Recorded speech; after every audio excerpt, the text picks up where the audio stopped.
Hello everyone, shallow foundation के इस नए टॉपिक में आपका स्वागत है। ये पार्ट 6 है। अभी तक हमने टेरज़ागी थ्योरी कंप्लीट करी थी, ऑलराइट, एंड देन उसके बाद हमने कुछ चीज़ें और डिस्कस की थी। So now will begin with the Skempton theory. Alright, मेरा नाम है Shivam Pandey and let us now begin. Skempton method हमने डिस्कस किया था कुछ चीज़ें। Now what we have to see again is what are the different factors here.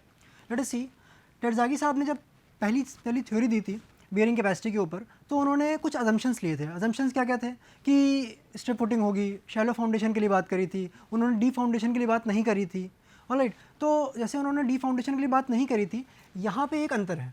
यहाँ पे स्किम्पटन साहब ने इन्होंने जो थ्योरी अप्लाई है इसमें डी फाउंडेशन के लिए इन्होंने जगह बनाई है। ऑलराइट, और कुछ और भी ड्रॉबैक्स थे टेरज़ागी थ्योरी के। So let us see now the Skempton method. Skempton method, he showed that the factor NC in the Terzaghi equation increases with the depth in case of cohesive soils. Alright, तो ये एक important point है कि ये theory is for cohesive soils only. So this is an important point here. For phi u is equal to 0, alright, undrained cohesion, undrained friction here, internal friction, the net ultimate bearing capacity is given by Q n u is equal to C into NC. अच्छा, यहाँ पे एक चीज़ और ध्यान रखने वाली बात है कि हमें सिर्फ और सिर्फ इस कोहेजन वाले फैक्टर को इनकॉर्पोरेट किया है, बाकी और चीज़ें इनकॉर्पोरेट नहीं की हैं। दूसरी इंपॉर्टेंट बात, हम जब यहाँ पे बियरिंग कैपेसिटी की बात कर रहे हैं तो ये bearing capacity net ultimate bearing capacity है, ना कि ultimate bearing capacity. Okay, so we have taken it into consideration this thing. Now the third thing, this can be used for any value of df by b so that it is applicable in case of both the shallow foundation and deep foundation. तो यहाँ पे टेरज़ागी theory का जो limitation था वो यहाँ पे overcome कर लिया गया है.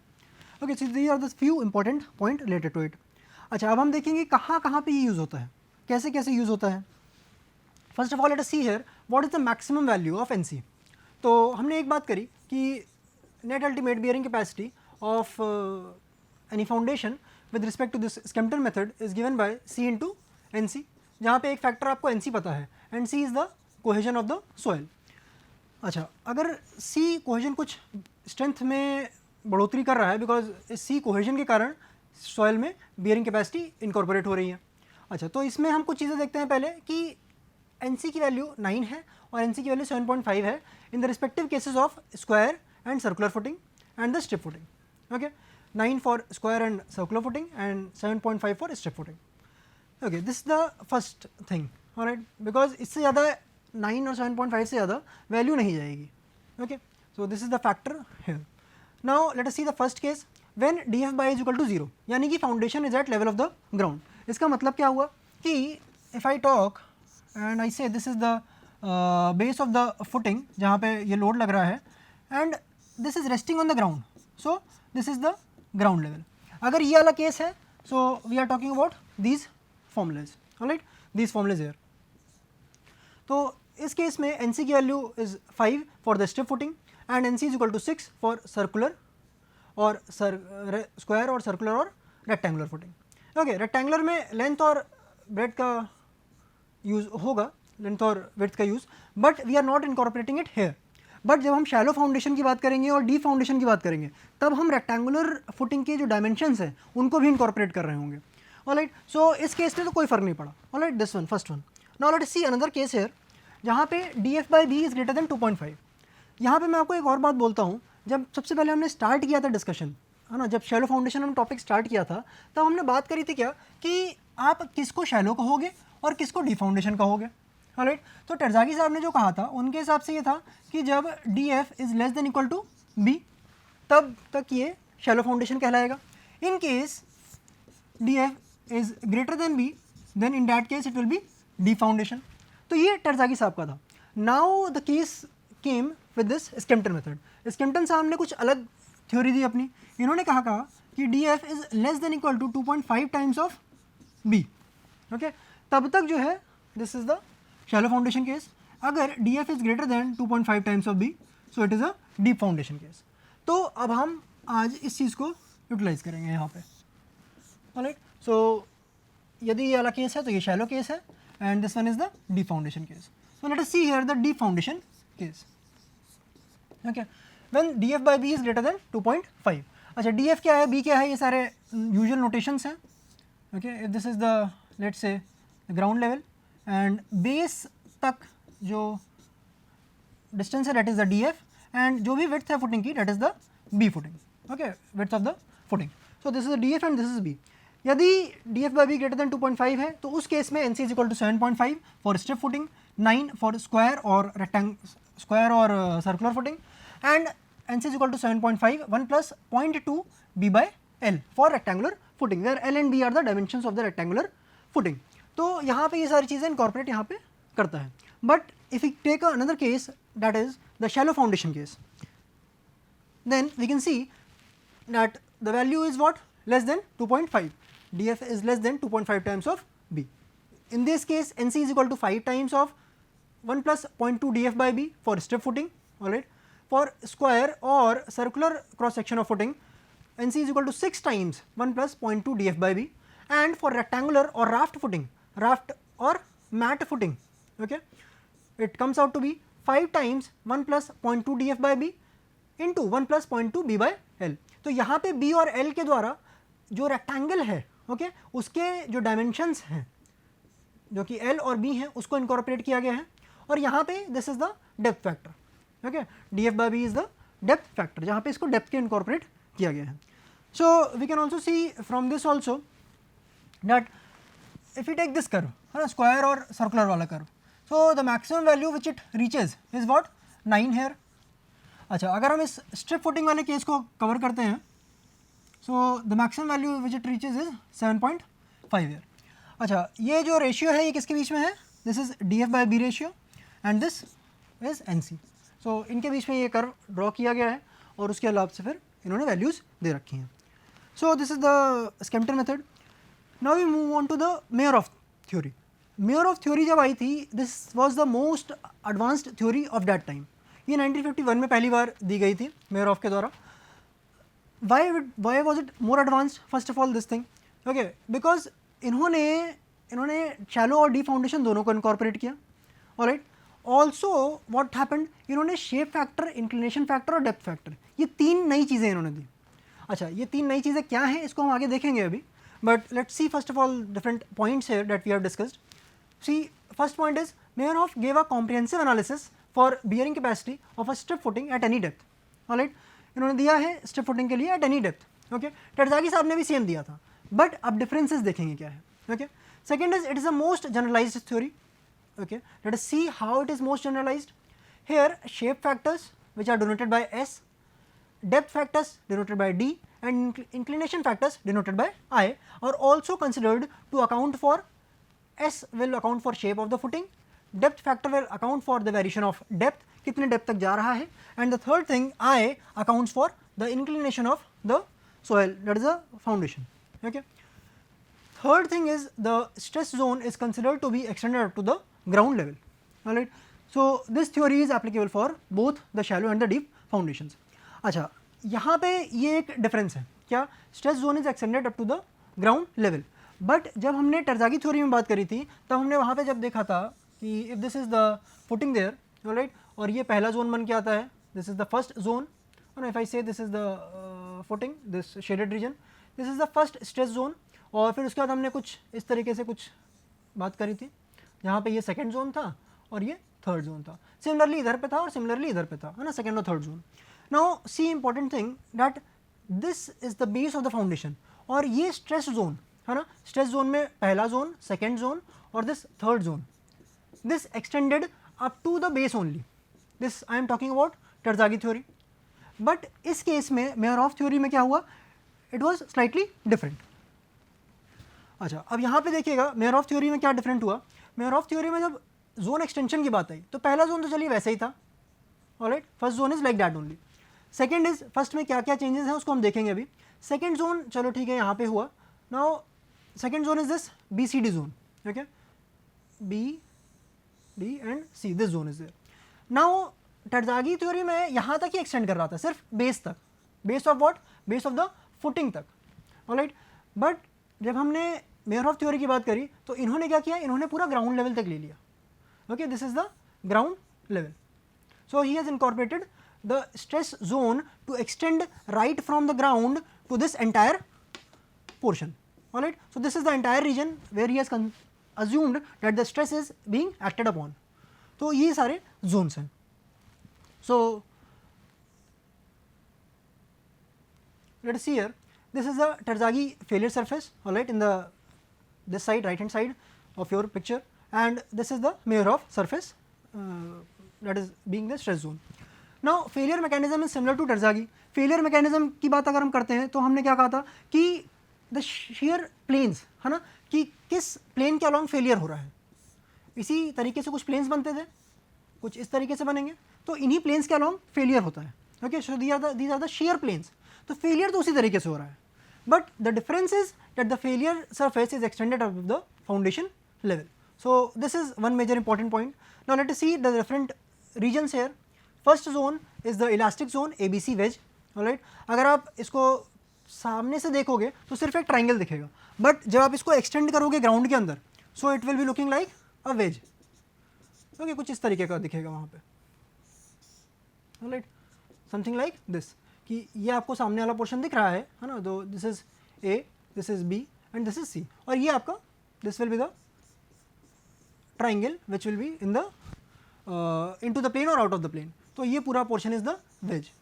Okay, so first is the elastic zone, that is the ABC wedge. Second is the radial shear zone, that is the BCD portion. Okay, B, C and then D. Okay, so this region entire, this is the radial shear zone, and third is this BDEF, B, D, E and F. Okay, so this is the region for the third one. So this is the mixed shear zone. So after this, let us see now what is the different equation. What is the difference in the equation as compared to Terzaghi? So he gave this equation in 1963. He gave C into NC, alright, into SC DC IC plus Q NQ into SQ DQ IQ plus 0.5 B gamma and gamma into S gamma D gamma I gamma. अच्छा, C NC जो red terms हैं जितने भी, ये सब आपने पहले ही देख रखे हैं किसमें, टेर्जागी थ्योरी में.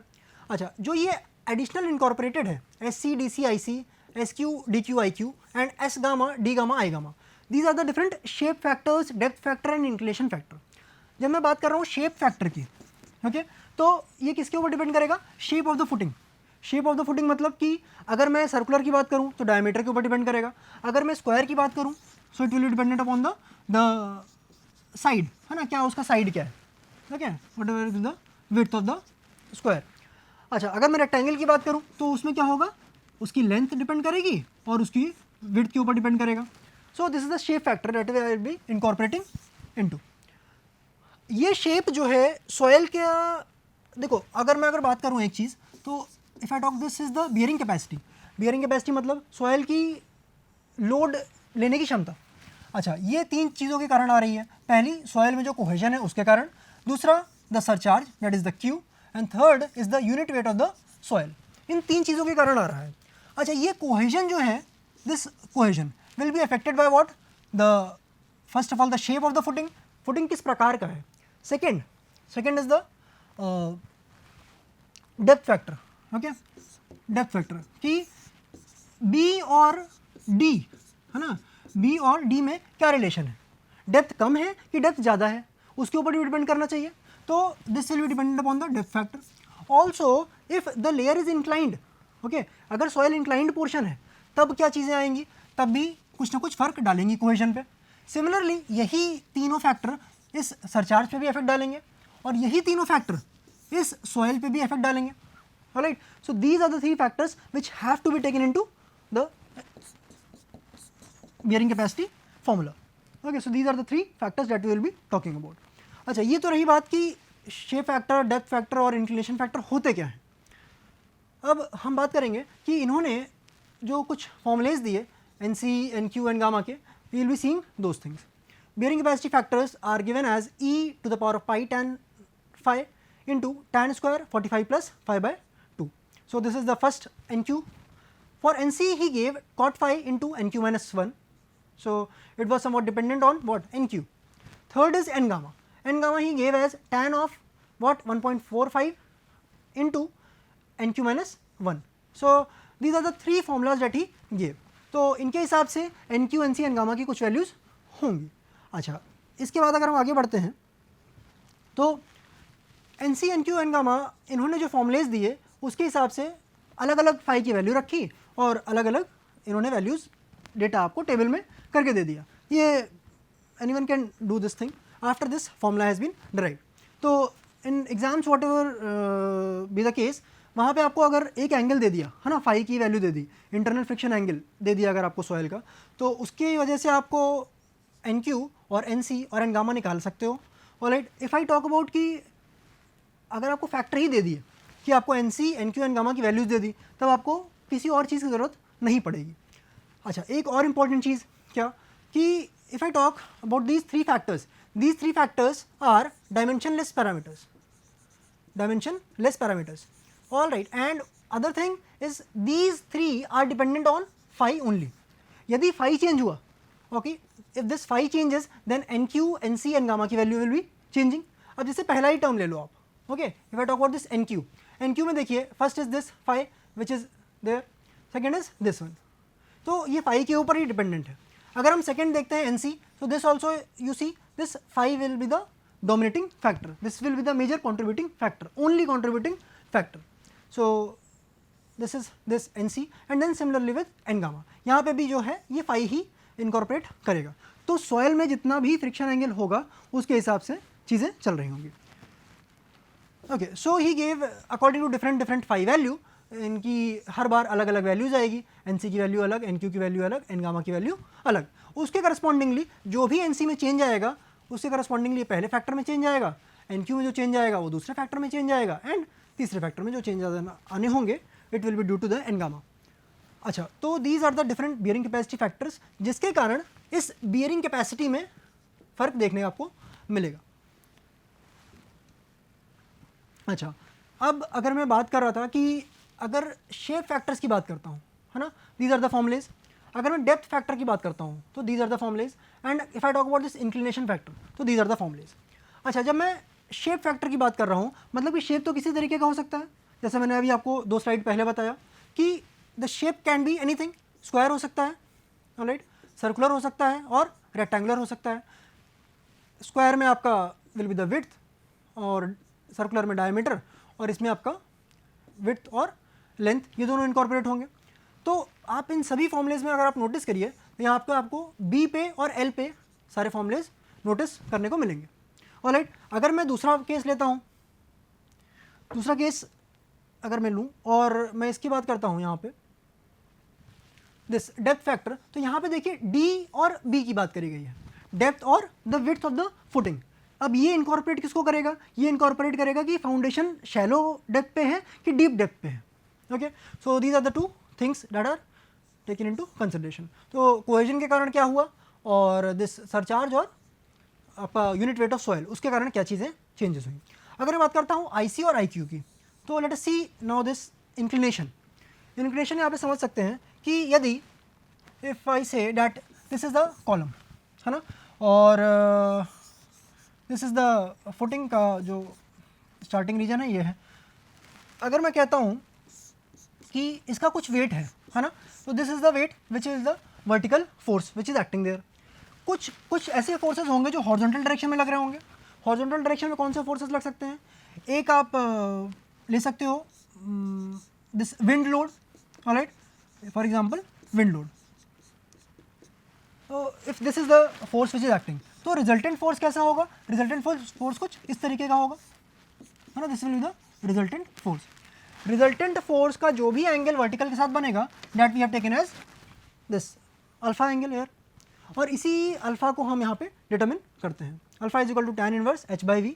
Okay, so this is the horizontal load and vertical load and both loads are acting at the base of the foundation. So इसी अल्फा के ऊपर ये इंक्लिनेशन फैक्टर्स आर डिपेंडेंट।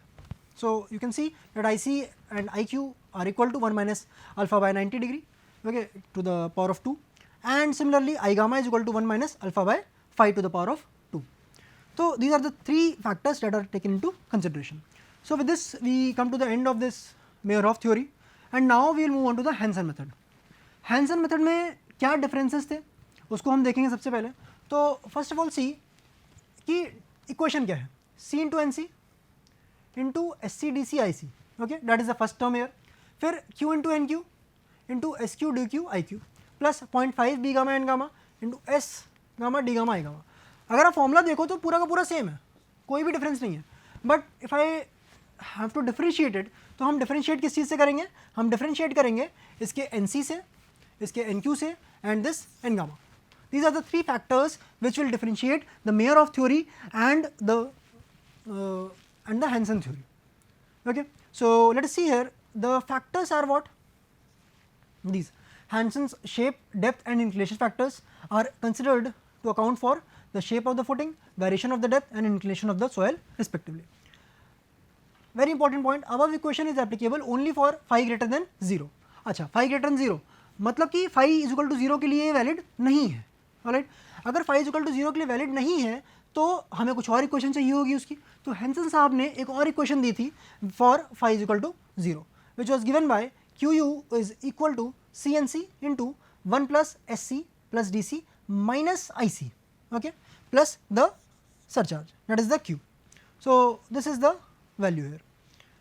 यदि phi 0 होता है तो ये आपके पास इक्वेशन देखने को मिलेगी।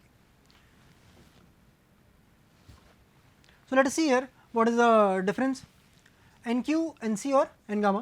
तो देखिए NQ की अगर हम बात करते हैं e की power tan phi into tan square 45 plus 5/2, ये आपको कुछ देखने में लगेगा कि ये मेयरहॉफ की तरह ही है।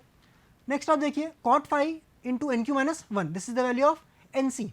These two are the same as what, the Meyerhof theory. But हम N गामा की जब हम बात करते हैं, दिस वन N गामा की जब हम बात करते हैं, it is given by 1.5 into NQ minus 1 into tan phi। इसमें थोड़ा सा ही चेंज आया है बट चेंज तो है।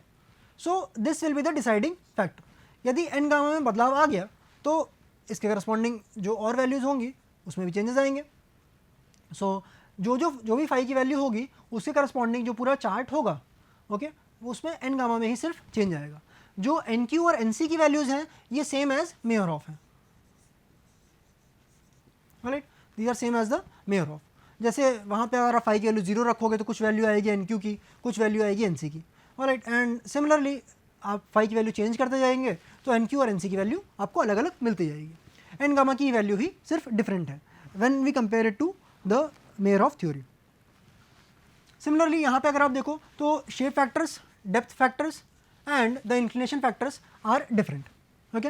Apart from the N C, N Q and gamma, the shape factors, depth factor and the inclination factors are different. Now let us see here, it is again dependent upon what, B and L, okay, and then again B, L and then B and L, okay। depth factor में क्या बात करोगे, depth की और किसकी, जो width of the footing है उसके रिस्पेक्ट में। तो पूरे के सारे जितने भी इक्वेशंस हैं अलग अलग केसेस के लिए, these are all dependent upon the depth of the footing and the width of the footing.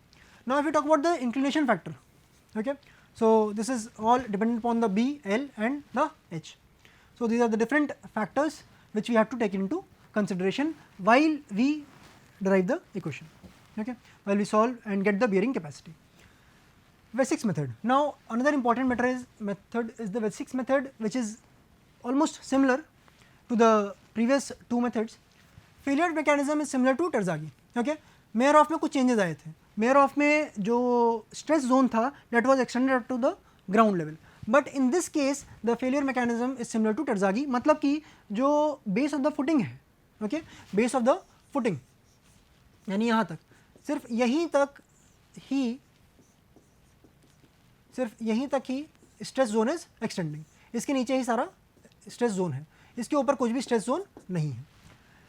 Second important point, difference is that the elastic zone inclined surfaces AD and BD make with the horizontal is this 45 plus 5/2 instead of 5.